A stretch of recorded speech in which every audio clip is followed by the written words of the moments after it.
جب یوسف نے اپنے والد سے کہا کہ ابا میں نے خواب میں 11 ستاروں اور سورج اور چاند کو دیکھا ہے، دیکھتا کیا ہوں کہ وہ مجھے سجدہ کر رہی ہیں۔ انہوں نے کہا کہ بیٹا اپنے خواب کا ذکر اپنے بھائیوں سے نہ کرنا، نہیں تو وہ تمہارے حق میں کوئی چال چلیں گے۔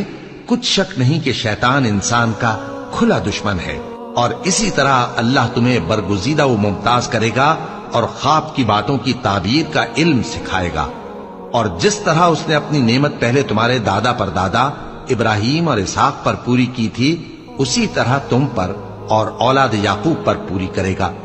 بے شک تمہارا پروردگار سب کچھ جاننے والا ہے، حکمت والا ہے۔ ہاں، یوسف اور ان کے بھائیوں کے قصے میں پوچھنے والوں کے لیے بہت سی نشانیاں ہیں۔ جب انہوں نے آپس میں تذکرہ کیا کہ یوسف اور اس کا بھائی ابا کو ہم سے زیادہ پیارے ہیں، حالانکہ ہم جماعت کی جماعت ہیں، کچھ شک نہیں کہ ابا کھلی غلطی پر ہیں۔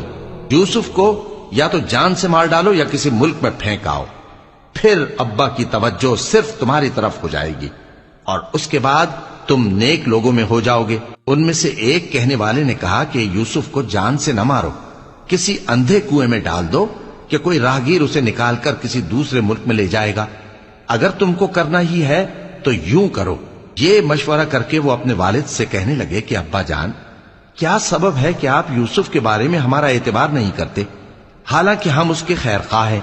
کل اسے ہمارے ساتھ بھیج دیجئے کہ خوب میوے کھائے اور کھیلے کودے، ہم اس کے نگہبان ہیں۔ انہوں نے کہا کہ یہ امر مجھے غمناک کیے دیتا ہے کہ تم اسے لے جاؤ، یعنی وہ مجھ سے جدا ہو جائے، اور مجھے یہ بھی خوف ہے کہ تم کھیل میں اس سے غافل ہو جاؤ اور اسے بھیڑیا کھا جائے۔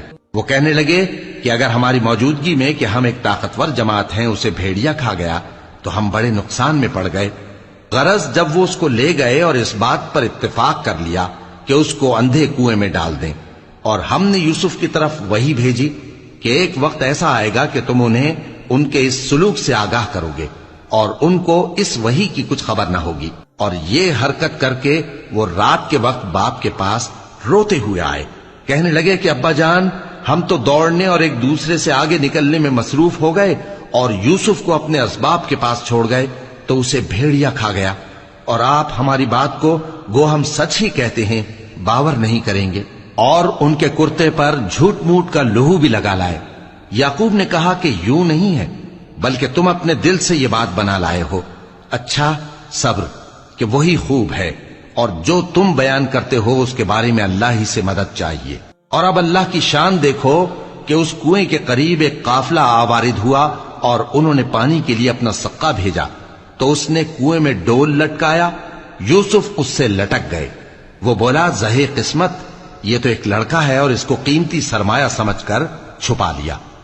اور جو کچھ وہ کرتے تھے اللہ کو خوب معلوم تھا، اور انہوں نے اس کو تھوڑی سی قیمت یعنی مادود چند درہموں پر بیچ ڈالا، اور وہ اس سے بیزار ہو رہے تھے۔ اور مصر میں جس شخص نے اس کو خریدا، اس نے اپنی بیوی سے جس کا نام زلیخا تھا کہا کہ اس کو عزت و اکرام سے رکھو، عجب نہیں کہ یہ ہمیں فائدہ دے یا ہم اسے بیٹا بنا لے۔